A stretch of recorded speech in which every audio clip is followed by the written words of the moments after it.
Olá! Viver a dois dispensa o ritual do casamento. Com a chamada união estável, os preparativos com convites, igreja, festa, tudo isso deixou de ser regra. A troca de alianças não precisa mais necessariamente ser diante dos parentes e amigos. É feita a dois, assim como as juras de amor eterno. E por falar em eternidade, a velha frase "felizes para sempre" se tornou relativa. Esse sempre pode ser substituído por "até quando der", até que seja possível vivermos juntos sem brigas. Porque quando a convivência não é mais possível e o casal decide se separar, é obrigado a registrar o fim da união no cartório, assim como fizeram na época do casamento. Ah, essa é uma fase delicada. O fim do amor dá lugar ao início da disputa pela divisão do patrimônio. Divisão essa que eles decidiram quando se casaram, na época em que os bens materiais não tinham tanta importância assim. Afinal, estavam juntos, apaixonados. Mas diante da mágoa e do ressentimento da separação, tudo isso muda. E os ex-pombinhos brigam até o fim, para não ficar no prejuízo. O STJ Cidadão começa agora.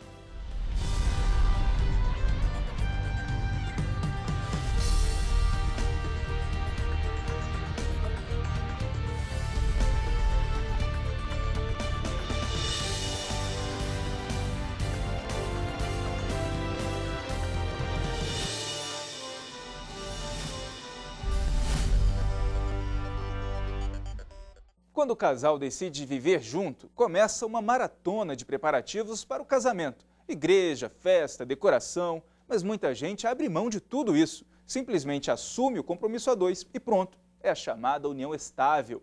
E a moda pegou, viu? De 2000 a 2010, houve um aumento nesse tipo de relação, enquanto caiu o número de casamentos oficiais. Eu, Priscila, te recebo, Flávio, como meu esposo.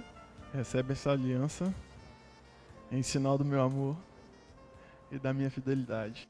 Ah, o casamento! Tão sonhado! Felicidade que parecia garantida no Felizes para Sempre. Essa era a maneira de contar para o mundo que tinha encontrado o amor verdadeiro. Era, porque hoje esse tipo de união é só mais um dentre vários escolhidos pelos casais. Ah, prefiro cada um na sua casa. Prefiro o casamento, né? Morar junto.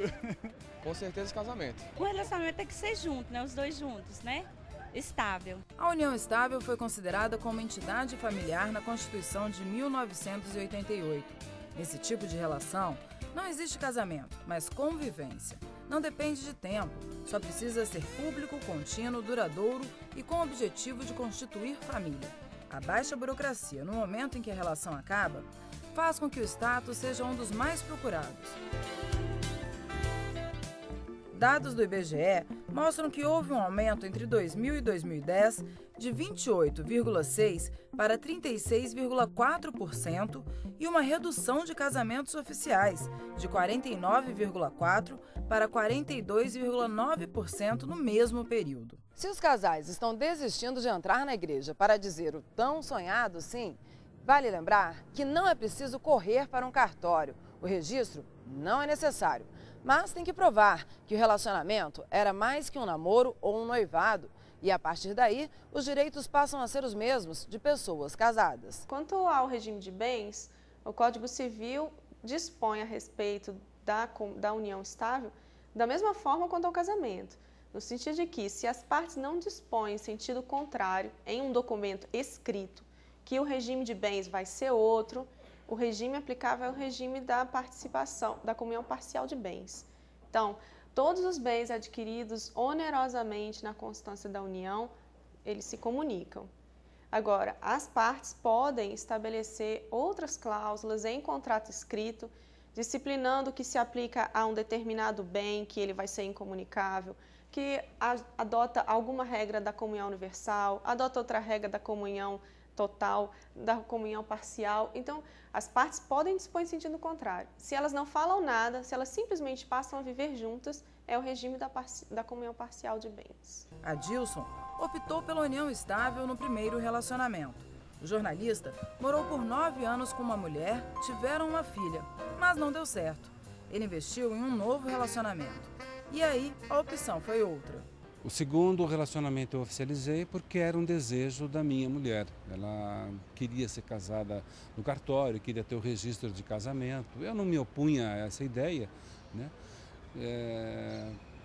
Com base no primeiro relacionamento, onde eu tinha ainda uma desconfiança do papel, que podia me trazer algum problema, mas foi tranquilo, né? E aquela história, você gosta da pessoa, era um desejo dela, então vou realizar esse desejo, e não me arrependi. Lá se foram 15 anos de relacionamento, a gente espera que seja muito tempo ainda, se possível pelo resto da vida, então o papel hoje não tem nenhuma diferença pra gente. Tem gente que faz o caminho inverso. Lara e Mário foram casados com outras pessoas, tiveram filhos e se separaram dos antigos parceiros. Quando se conheceram, ela tinha 48 anos e ele 59. Se apaixonaram e, dessa vez, decidiram pela união estável. Lembro que nos nossos primeiros encontros, eu disse para ela que eu queria ser parceiro, companheiro, amante, amigo e companheiro pela vida toda. Aí fizemos um trato de que por 30 anos a gente ia experimentar a relação, se desse certo a gente continuaria. E com um pouquinho de insistência, conseguimos descobrir até a música do casal. Deixa eu te amar, faz de conta que sou o primeiro. E vai por aí. Pode deixar, Mário, a gente relembra. Deixa eu te amar, faz de conta que sou o primeiro. Na beleza desse teu olhar, eu quero estar o tempo inteiro. É hora da aula do professor Toguinha. Vamos ver o que ele tem pra gente hoje. Meninos, atenção! Vamos para mais uma aula. Hoje quero saber quem sabe o significado de decúcios. Professor, eu até tentaria arriscar, mas considero algo muito complexo e prefiro aguardar a sua explicação. Certo, sem problemas, mas é muito mais simples do que vocês imaginam. Vamos lá. Decúcios é o falecido, o autor da herança. Imaginem o seguinte: Antonino, durante anos, trabalhou de sol a sol numa fábrica de cimento. Nunca teve preguiça de pegar no batente. O esforço não resultou em um grande patrimônio, apenas uma casinha no interior da Paraíba, mas valeu a pena.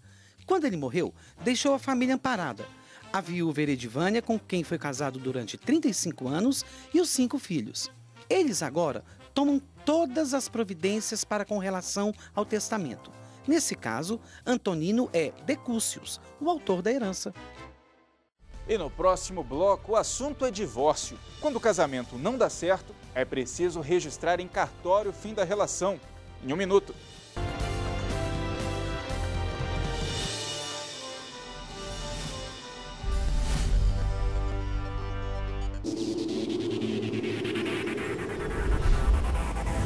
Superior Tribunal de Justiça, o Tribunal da Cidadania. Os ministros do STJ se reuniram numa sessão plenária para indicar os nomes de 3 juízes federais que deverão integrar o Conselho Nacional de Justiça e o Conselho Nacional do Ministério Público. Antes de dar os nomes, o presidente do STJ, ministro Félix Fischer, aprovou a proposta da ministra Eliana Calmon de batizar a Escola Nacional de Formação e Aperfeiçoamento de Magistrados, a Infam, com o nome do ministro Sálvio de Figueiredo Teixeira, falecido no último dia 16 de fevereiro. Louvando a iniciativa da ministra Eliana Calmon, com essa homenagem mais do que justa, com que se pereniza um enorme trabalho realizado. A indicação dos membros para o CNJ e CNMP está prevista na Constituição Federal. Os nomes apresentados para o CNJ são do magistrado Guilherme Calmon, do Tribunal Regional Federal da 2ª Região, sediado no Rio de Janeiro, e de Saulo José Casale, juiz federal da Bahia. O outro nome é do juiz de direito Alexandre Bersosa Saliba. Na mesma sessão, ficou definido que nos dias 6, 13 e 20 de março, o colegiado deverá escolher os candidatos às vagas destinadas ao Ministério Público, a desembargadores de Tribunal de Justiça e a membros do Tribunal Regional Federal.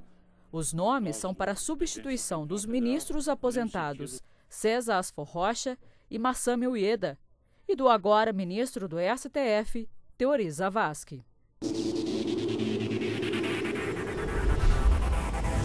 Superior Tribunal de Justiça, o Tribunal da Cidadania.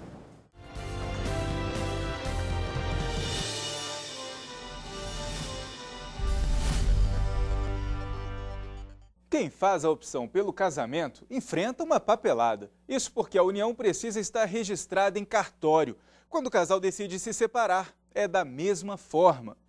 Não basta ir cada um para o seu lado. A justiça precisa saber disso, até mesmo porque no futuro os dois podem decidir retomar a vida com outra pessoa. Quando o amor faz parte da cena principal na relação a dois, é hora de pensar em casamento. Apaixonados, eles vão em busca de um sonho de viverem juntos para o resto da vida.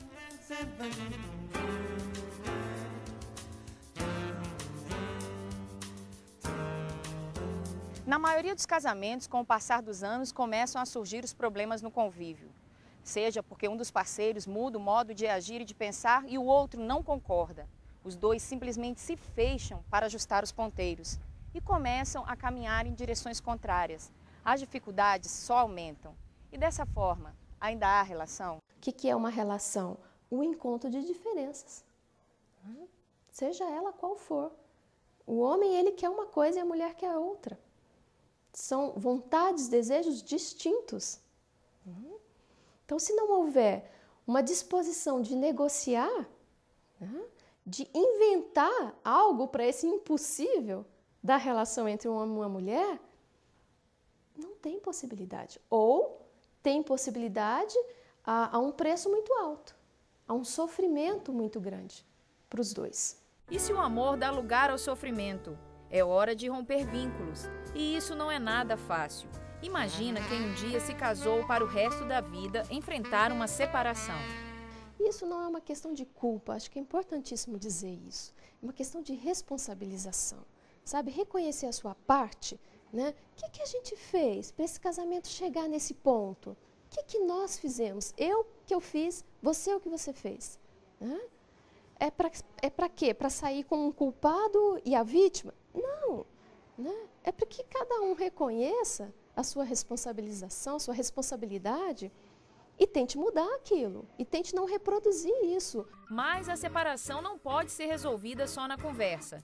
Da mesma forma que se buscou oficializar a união, é preciso resolver a história legalmente. A Constituição de 88 trouxe então à baila o divórcio direto, a definição que a gente tem de divórcio direto. Com 2 anos de separação de fato se poderia divorciar. Depois surgiu o Código 2002, reforçando o estabelecido, obviamente, na Constituição Federal, mantendo essas mesmas regras de separação, divórcio depois de separação de 1 ano ou divórcio direto depois de 2 anos de separação de fato. E apenas em 2007 nós trouxemos uma outra grande inovação, que foi a Lei 11.447. Essa lei permite até hoje, com que as pessoas se divorciem administrativamente. Ou seja, as pessoas podem se divorciar em cartório, com algumas exigências. Obviamente, as pessoas não poderiam ter filhos menores, o casal não poderia ter filhos menores, nem filhos incapazes. Nessas condições, teria que ser feito em juízo. Mas com o advento da emenda constitucional de 2010, que é a emenda constitucional 66, é que realmente o Estado passou e deixou de interferir na vida das pessoas e estabeleceu-se e ditou, né, a nossa Carta Magna, que as pessoas podem divorciar. Então, o divórcio pode ser feito a qualquer tempo, em qualquer momento. Não existe exigência nenhuma de separação prévia para a realização do divórcio. Jairo Lopes usufruiu das vantagens da lei. Nós não tínhamos filhos, não havíamos adquirido patrimônio durante na constância da união. E, diante disso, nós descobrimos que havia a possibilidade de promover esse divórcio extrajudicial, que seria, inclusive, menos traumático. Então, isso facilitou, no nosso caso, para que fosse um procedimento rápido, para que não tornasse a coisa mais difícil do que já era à época, né? E, diante disso, foi uma grande ajuda. Em 2012, o número de divórcios no Brasil cresceu aproximadamente 46% em relação ao ano anterior, o maior número registrado desde 1984. Nas questões ligadas ao divórcio, é preciso deixar claro que o Estado não interfere na vida do casal. Se o divórcio for inevitável, já não há mais nada a fazer. Mas para que a relação não chegue a esse ponto, existem bons conselhos e exemplos. A experiência diz que amar uma só pessoa a vida toda é realmente possível. Seu Divino e Dona Damacy, quais são esses conselhos? O meu conselho é ter amor, que é o principal para o bom relacionamento. E a senhora? A família é a base de tudo. Então, nós procuramos fazer tudo melhor para servir de exemplo para os nossos filhos. Mais algum conselho? Tem que ter respeito para ter um bom relacionamento. A compreensão e o diálogo é tudo para resolver.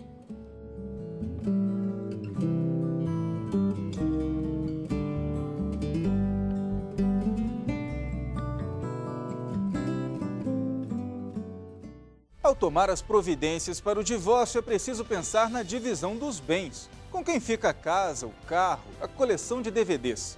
Você vai ver em instantes.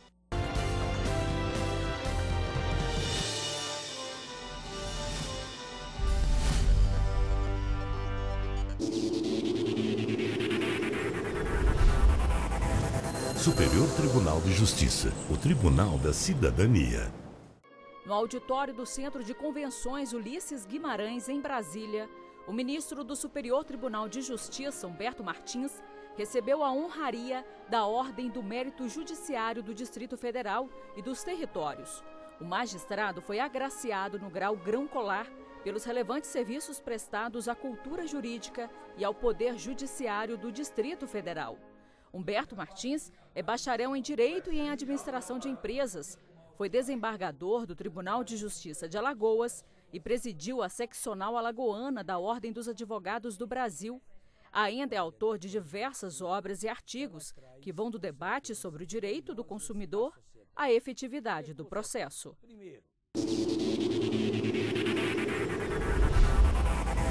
Superior Tribunal de Justiça, o Tribunal da Cidadania.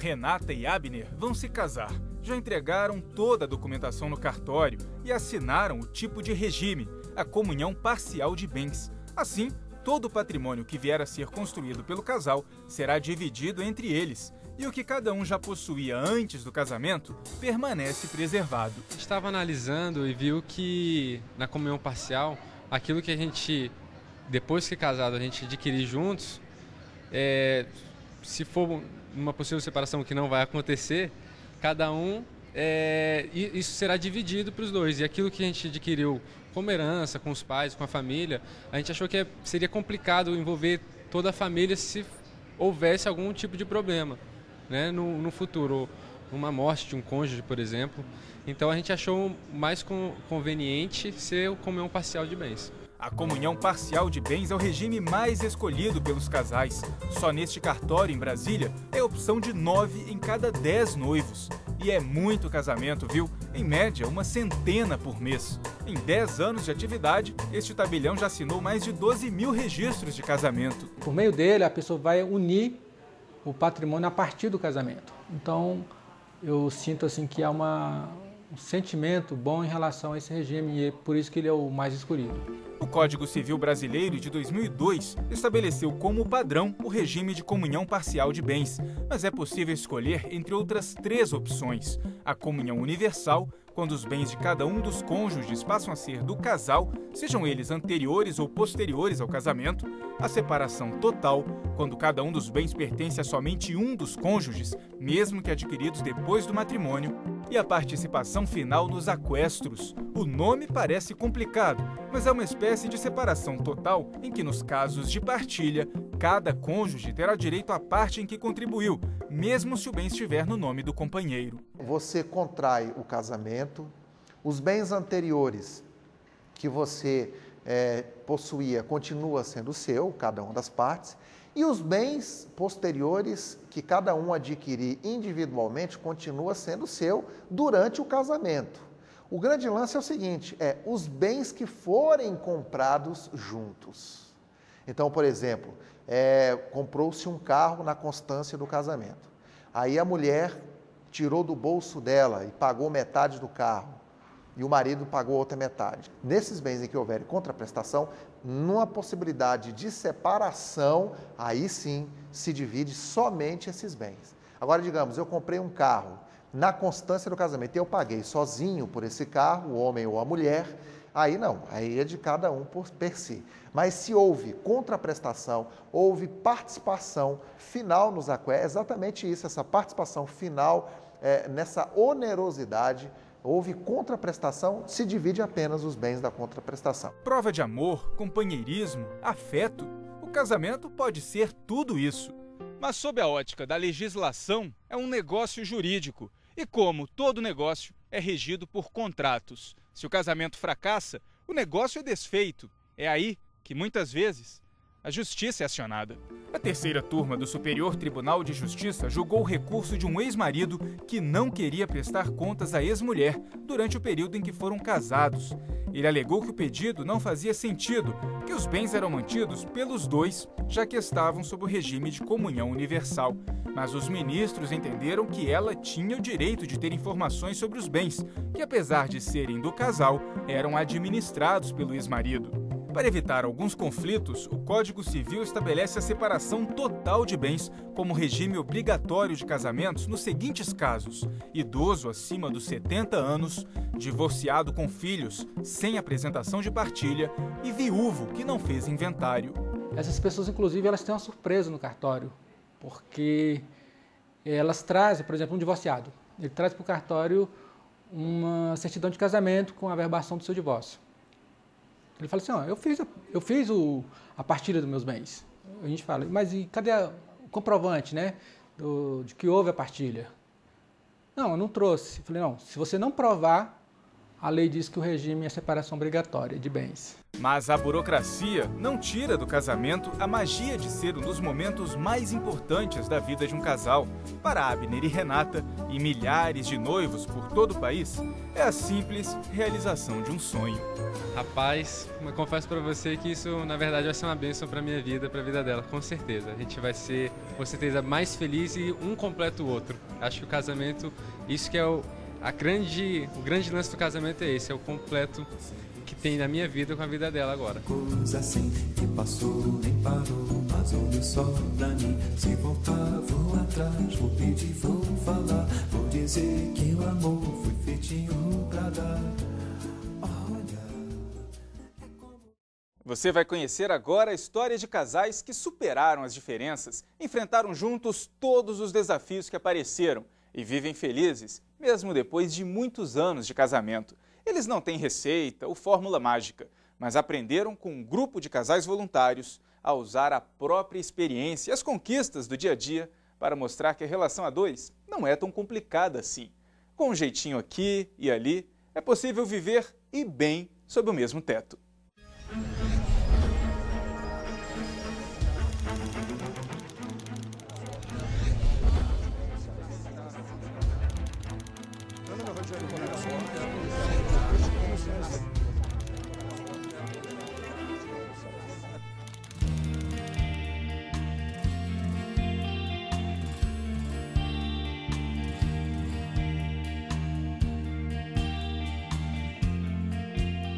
Meu nome é Luiz, eu sou servidor público, eu tinha um casamento aparentemente muito bom, né, bem equilibrado, mas sempre havia uma pontinha de situações que eu não conseguia resolver.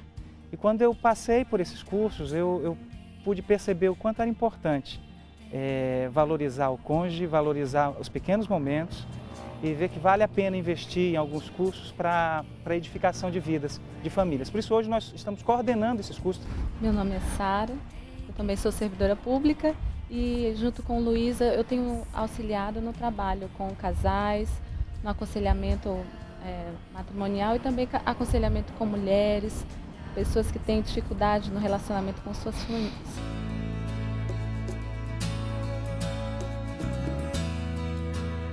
Meu nome é Djaneiro, eu sou oficial de justiça do Tribunal de Justiça aqui do DF, TJDF, e chegamos ao curso de casados para casais, assim, porque a gente estava vivendo uma vida muito difícil, de muito desentendimento e coisas que vinham do passado, experiências negativas do passado, de muitos anos atrás, que a gente conseguiu restaurar. Meu nome é Arcelina, sou fisioterapeuta. Nós passamos por uma experiência bem ruim no nosso relacionamento. Na verdade, foi uma traição que aconteceu da minha parte, né? Há mais de 10 anos. Falamos em cursos, essas coisas assim, sem nenhum ressentimento. E assim nós temos ajudado outros casais. Verdade. Pela nossa experiência que passamos. Eu sou o Jorge, dessa linda morena, Mariluza. Sou funcionário público. É um trabalho maravilhoso para nossas vidas. Não só nos abençoa, nos vários temas que nós abordamos, o sonho do príncipe encantado. E o desencanto do dia a dia. Então, príncipe ou sapo? A área da sexualidade também, como é que um casal pode se relacionar melhor sexualmente. Na parte da sexualidade, né? Eu tinha 21 anos, casamos aos 20, eu tinha 23 anos, terminei a faculdade, então eu vou terminar a faculdade e vou me casar. E a Sara com 21 anos. Nós estamos aí para completar 18 anos de casados e eu não me arrependo nem um dia. Toda briguinha, tudo que acontecia entre a gente, eu jogava isso na cara dele. Nós achamos o curso maravilhoso, foi uma mudança muito grande no nosso relacionamento, na nossa vida, que fomos resgatar coisas que havíamos perdido por todos esses anos. Essa é a palavra, é um desafio. Nós acordarmos como acordamos hoje. Isso. E eu olhar para ela e falar assim, eu decido te amar hoje. Isso. Porque amor é decisão. Decisão. E nós vamos ter dificuldades, como todos os casais normais. O recado que a gente gostaria de deixar é no sentido de investir no relacionamento duradouro, porque relacionamentos provisórios não vai edificar, vai interferir no relacionamento com filhos, com a família maior, né? Não só marido e mulher, mas com a família maior. Nós costumamos muitas vezes esquecer o ambiente do namoro. Tem que resgatar. Tem que resgatar. Andar de mãos dadas, se beijar com mais frequência. Agora que nós estamos casados, nós podemos fazer isso. E aí os casais às vezes se esquecem.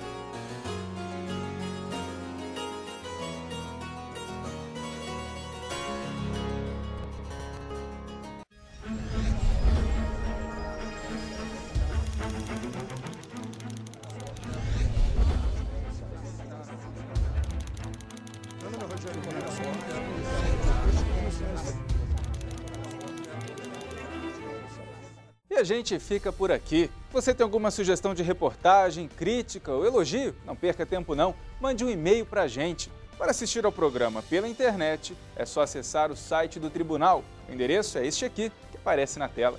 Até a semana que vem. Tchau, tchau.